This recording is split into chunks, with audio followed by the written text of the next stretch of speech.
problema de salud relacionado al área cardiorrespiratoria. Disnea, en la misma parte etiopatogenia, vemos que la disnea por hiperventilación puede ser fisiológica, como te decía, si hay un ejercicio, si por una emoción a la altura. Esas son fisiológicas, porque yo no estoy acostumbrado a estar a 4.000 metros ya. Por ejemplo, las patológicas serían hiperventilación por una acidosis metabólica y lo que le decía una anemia. La acidosis metabólica, como ustedes ven, los pacientes que tienen cetosis diabética, ¿sí saben lo que es cetosis? Cetosis es cuando los niveles de glucosa en una persona, especialmente en gente que tiene diabetes tipo 1, llegan en coma a las emergencias con niveles de 500, de 600 de glucosa e hiperventilando. Ya vamos a ver en su momento videos de gente que está hiperventilando, especialmente aquellos jóvenes menores de 20 años que tienen una diabetes tipo 1. Entonces ellos hiperventilan.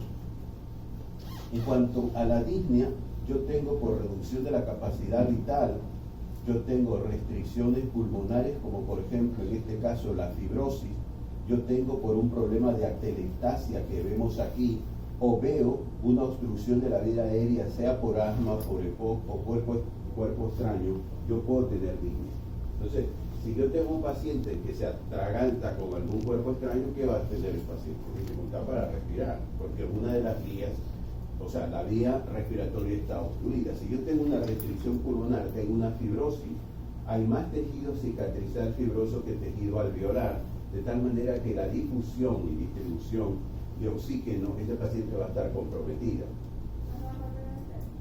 Causas de disnea. Aquí tenemos las principales causas de disnea, que son respiratorias, que son cardíacas, y como ustedes ven, una serie de entidades clínicas, desde la neumonía, que es muy clásico ver una persona con una neumonía.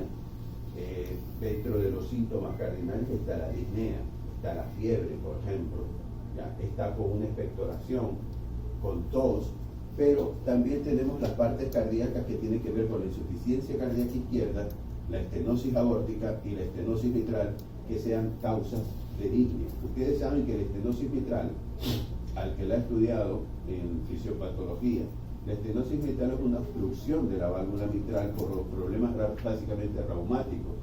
Y eso, estenosis mitral, trae ciertas características, que es una enfermedad disneizante, hemoptizante y embolizante. De tal manera que un ejemplo cardíaco es una estenosis mitral.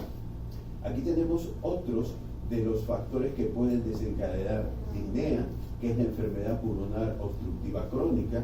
Es un paciente que puede tener, por un lado, cuando yo hablo de enfermedad pulmonar obstructiva crónica, estoy hablando cuando digo yo comida típica del Ecuador, no le estoy refiriendo a algo.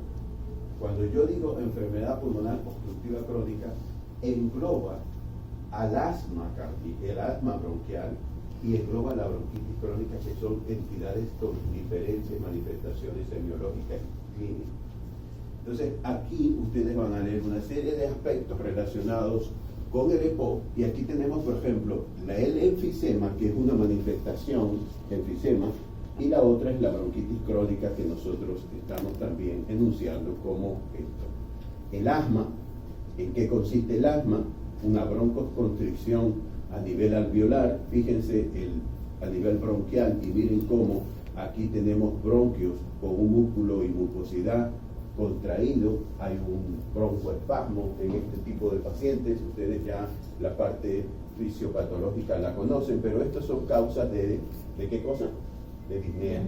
Aquí tenemos la fibrosis pulmonar, que una de las características es estos dedos en palillos de tambor que tienen estos pacientes.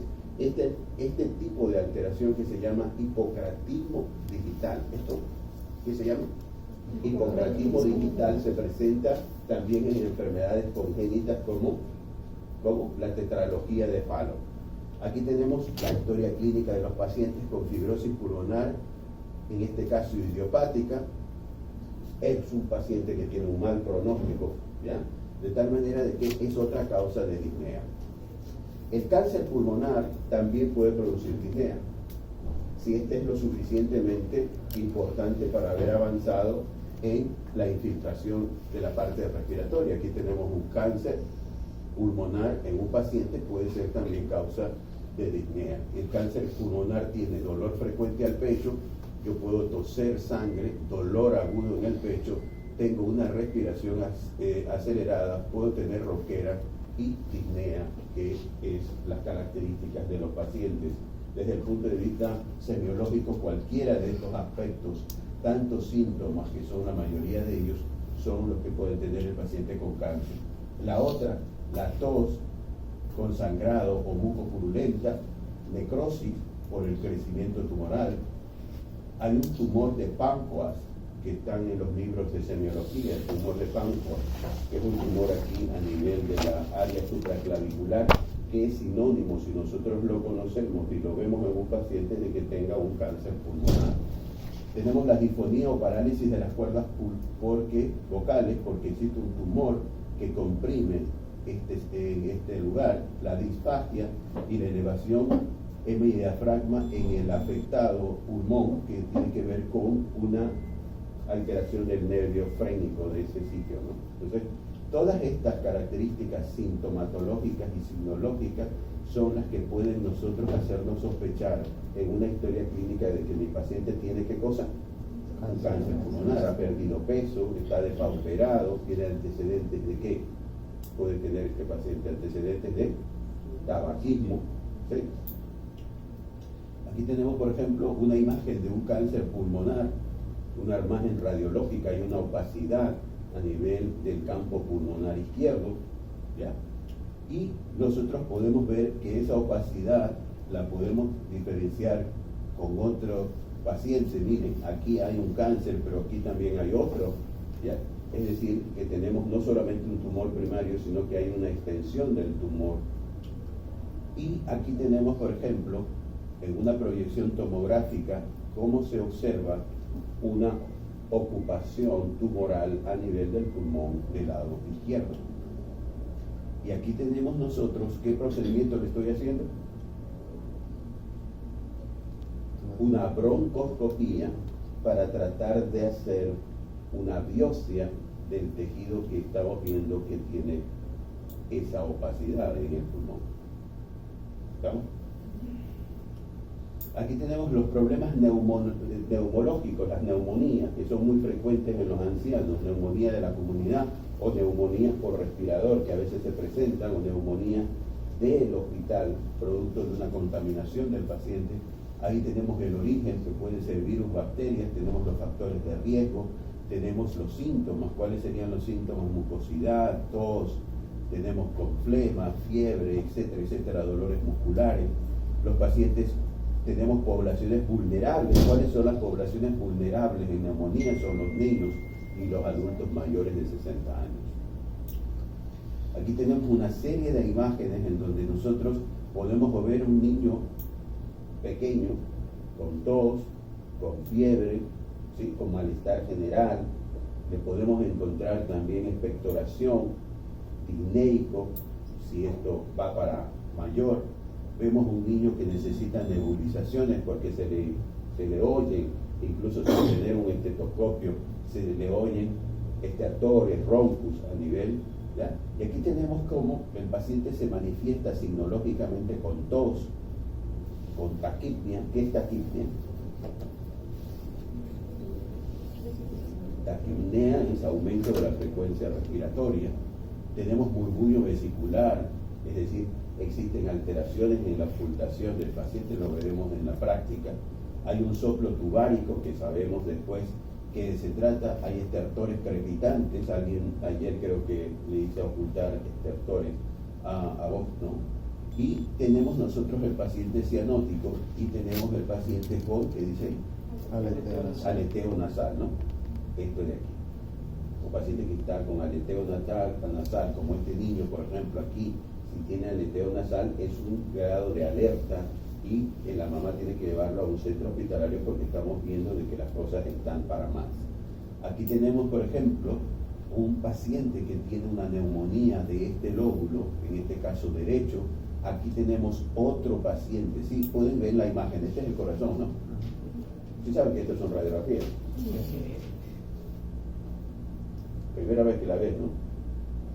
Ok, aquí tenemos una neumonía, aquí tenemos otro tipo de neumonía, aquí se ve la neumonía tanto en anteroposterior o anteroposterior como en lateral. Miren cómo la neumonía nosotros la podemos ver.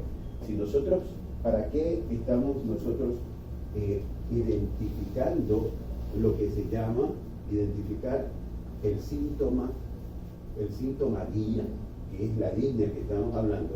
Es porque el síntoma guía nos permite llegar a una conclusión diagnóstica. Si el paciente tiene disnea, ok, tú tienes disnea, ¿yo qué tengo que hacer? ¿De qué se acompaña la disnea después de haber desarrollado cómo es la disnea? ¿Es una disnea a mínimo esfuerzo? ¿Es una disnea de medianos o de moderados esfuerzos? ¿O de grandes esfuerzos? ¿De qué se acompaña la disnea? ¿Desde cuándo la tiene la disnea? Todas esas son preguntas por parte del médico. Si el paciente dice, tengo tos, tengo expectoración, tengo una expectoración de tipo verde, he tenido fiebre con escalofrío muy intenso, yo me voy a regir que tiene un proceso infeccioso. Y dentro de los procesos infecciosos, yo tengo que definir de qué se trata. Entonces, ¿qué le pido? Un estudio complementario para yo afinar mi interpretación diagnóstica semiológica, que sería una radiografía de tórax. O sea, si tú tienes tos en una sala de emergencia de un paciente varón de 80 años que viene con tos, con malestar general, con fiebre, con escalofrío que ha tenido, pero su síntoma que lo lleva es la dificultad a respirar, ese paciente necesita una radiografía de tórax. No le vas a pedir, como yo les decía ahorita, hazle una determinación de tal cosa que no nos va a servir. Por ejemplo, hazle un examen de orina a ese paciente. ¿Qué le sirve el examen de orina a ese paciente? ¿Le sirve qué? ¿Qué le pedirían ustedes? Como pseudomédicos que ahorita son, ¿qué le pedirían? Les pides un examen, si está expectorando el paciente, un examen de punto, veo que gran tiene, si son gran positivos, gran negativos, para tener una idea de las bacterias que pueden estar comprometidas, porque el cultivo me lo darán después de unas horas o días. ¿Ya?